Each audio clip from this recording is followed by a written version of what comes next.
Murphy drove into the fair green and parked the van in one of the cattle bays away from the street lights.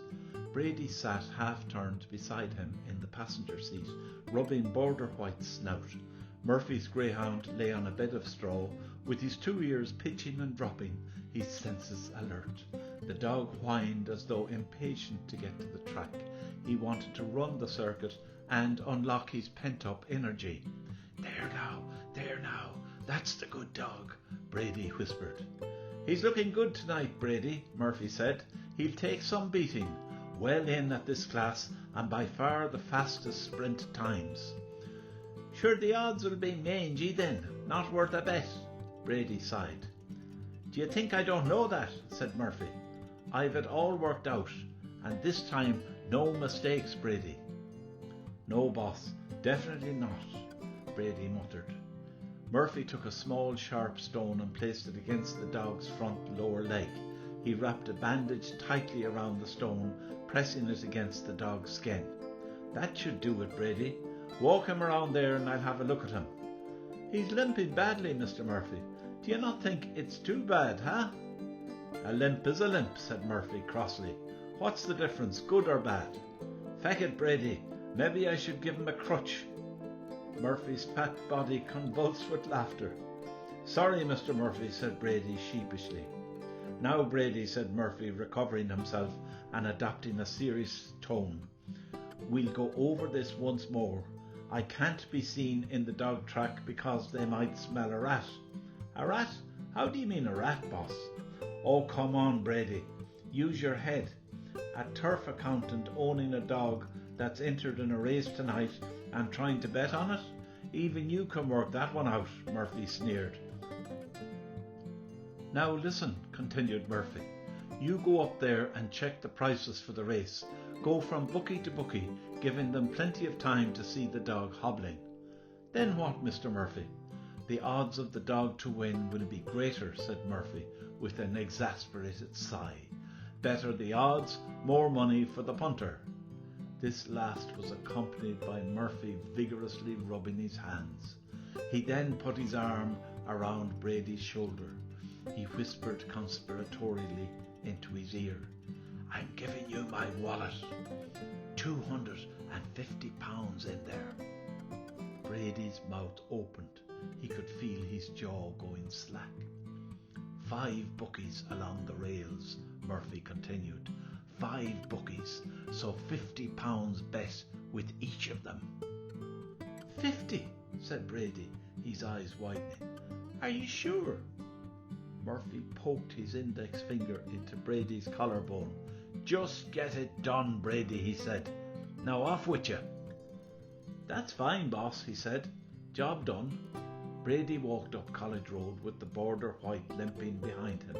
He kept the dog on a slack lead to let him hobble along at his own pace. Murphy watched the pair until they reached the corner at the top of the Magdalen Hill.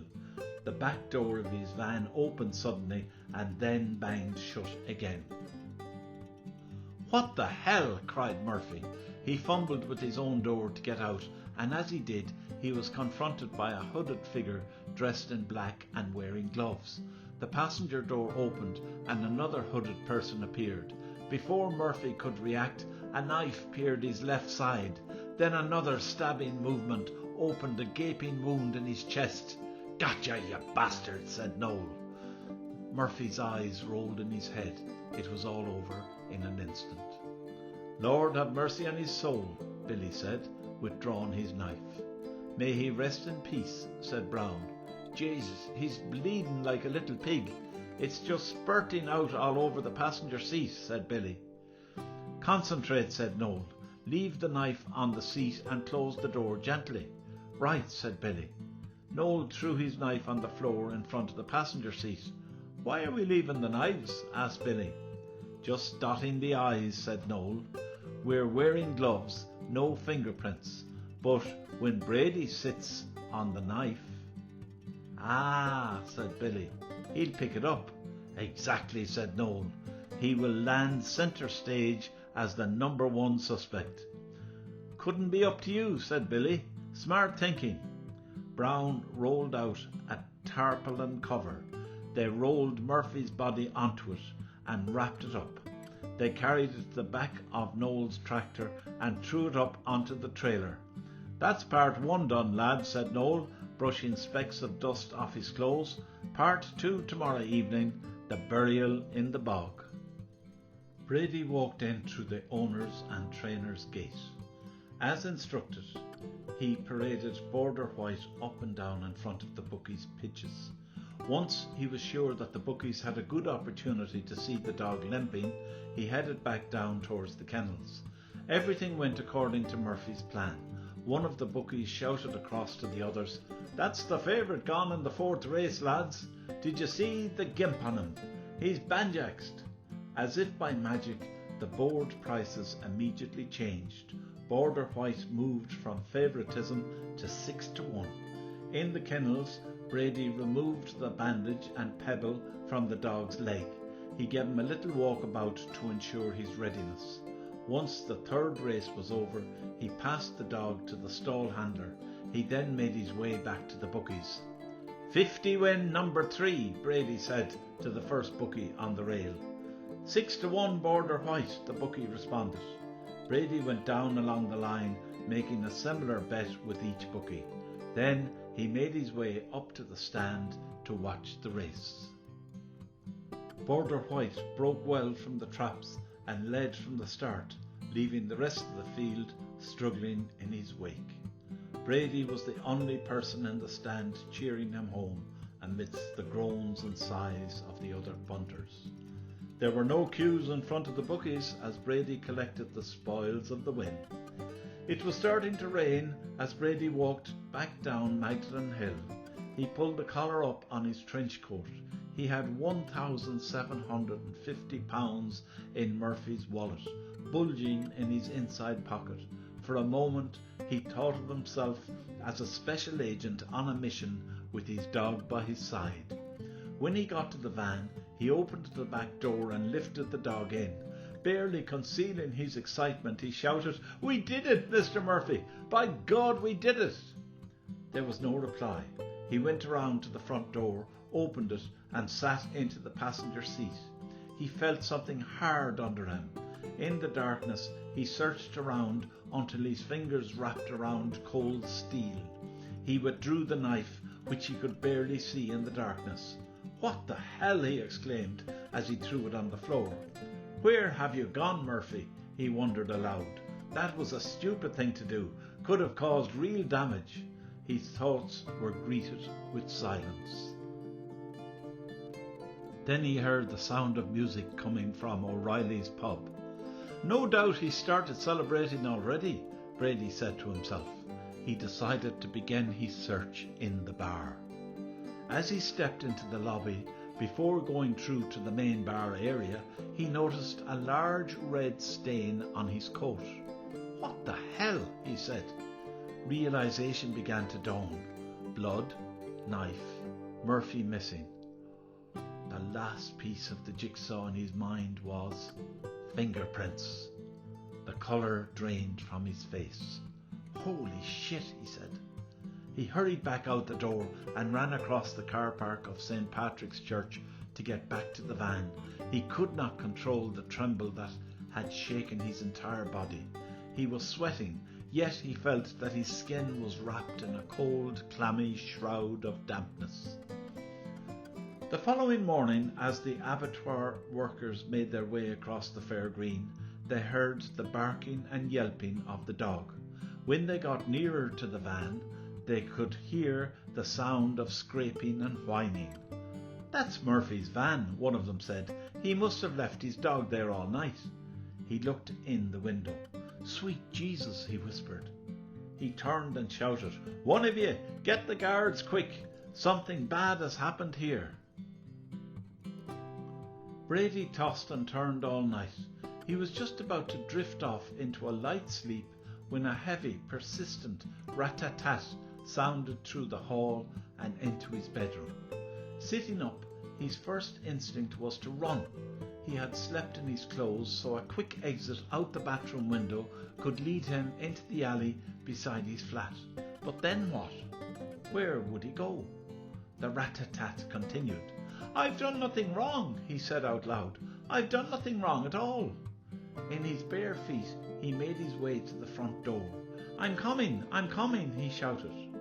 One uniform and one plainclothes detective.